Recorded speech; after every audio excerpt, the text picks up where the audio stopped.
نہیں، انہوں نے آپشنز دی تھی مجھے، اور وہ obviously ہماری اسٹیبلشمنٹ ہے، انہوں نے آفر دی کہ جی 3 چیزیں ہیں، یا آپ عدم اعتماد کا ووٹ چلے جائیں، یا آپ استعفیٰ دے دیں، اور یا الیکشن۔ سنو، عمران خان کا کہتا ہے کہ میں نے اسٹیبلشمنٹ کے نمبر بلاک کر دیے ہیں۔ بسم اللہ الرحمن الرحیم، السلام علیکم، میں ہوں ملال ترین، آپ دیکھ رہے ہیں میرا یوٹیوب چینل ترین پوائنٹ۔ دوستو، آج ہم بات کرتے ہیں اسٹیبلشمنٹ کے متعلق کہ یہ اسٹیبلشمنٹ کیا بلا ہے، اس کے متعلق ہم آج گفتگو کرتے ہیں۔ تو آئیے ویڈیو کی جانب اور سمجھتے ہیں کہ اسٹیبلشمنٹ کس بلا کا نام ہے۔ ہمارے ہاں تقریباً ہر شخص بالخصوص سیاسی میدان میں اور کوچہ صحافت سے منسلک احباب نہ صرف یہ کہ اسٹیبلشمنٹ کا لفظ روزانہ کئی بار اپنی تحریر و تقریر میں استعمال کرتے ہیں، بلکہ اکثر وہ بیشتر اسٹیبلشمنٹ پر خوب تنقید بھی کرتے ہیں۔ لیکن بہت سارے حضرات اس اصطلاح یعنی اس لفظ کے صحیح مفہوم اور بنیادی خط و خال سے ناواقف ہوتے ہیں۔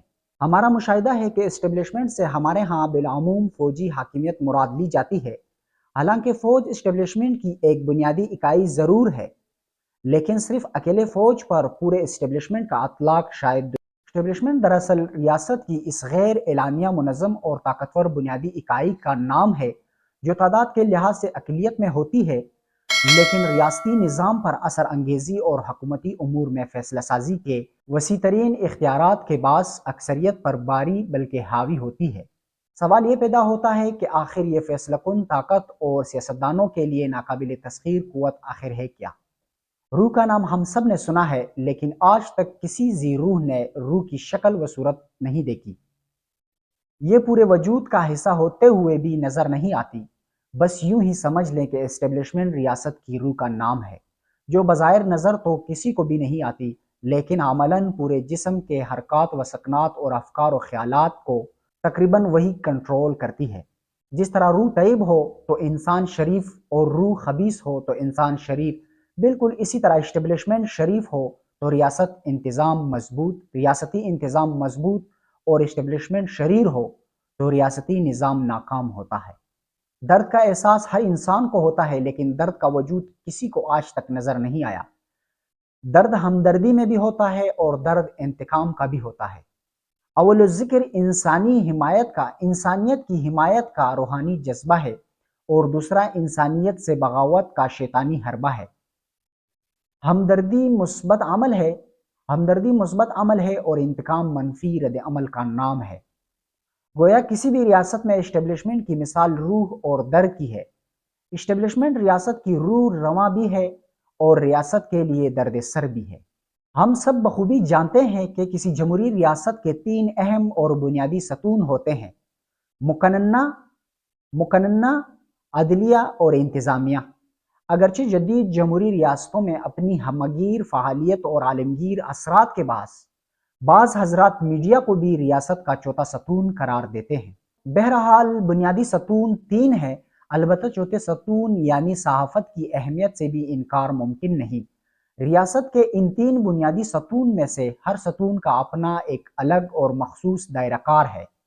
مقننہ سے مراد پارلیمنٹ یعنی سینٹ اور قومی اسمبلی۔ مقننہ کا کام قانون سازی ہے۔ عدلیہ سے مراد سپریم کورٹ اور اس کے ماتحت عدالتیں ہیں۔ عدلیہ کا کام قانون کی تشریح ہے۔ انتظامیہ سے مراد بیوروکریسی ہے۔ انتظامیہ کی 2 بڑی اہم ذمہ داریاں ہیں اور 2 بڑے شعبے ہیں۔ انتظامیہ کا ایک شعبہ داخلی دفاع ہے اور دوسرا بیرونی دفاع کہلاتا ہے۔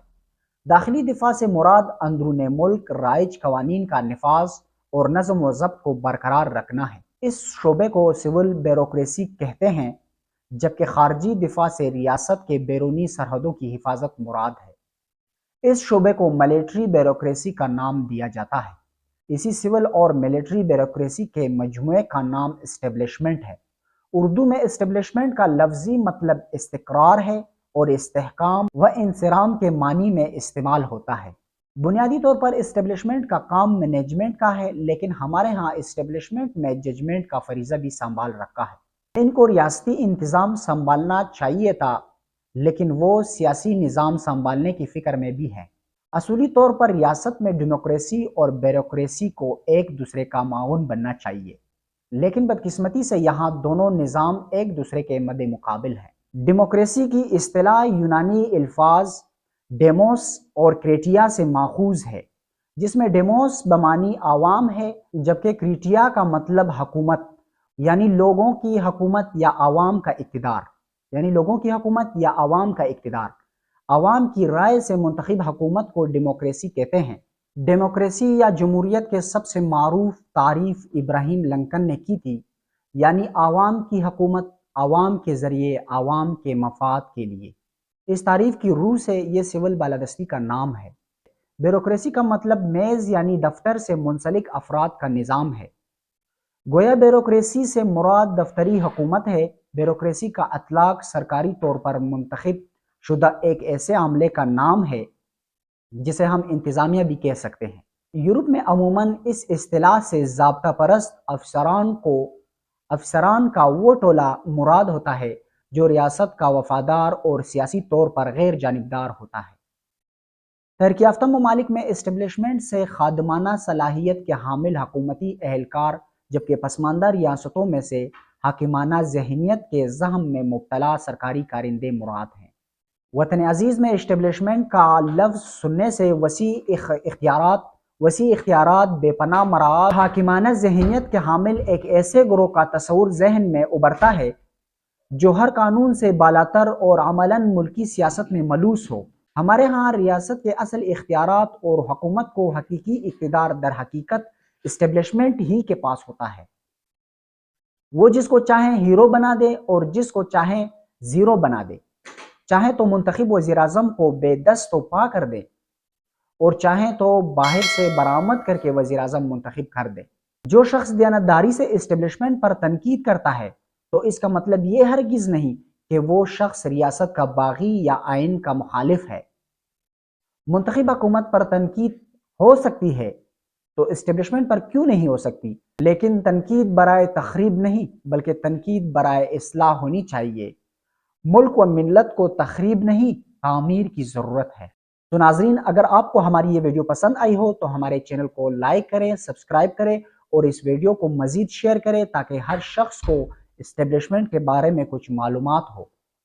اب تک کے لیے اتنا ہی، ملتے ہیں اگلی ویڈیو میں، تب تک کے لیے اجازت دیجیے، اللہ حافظ۔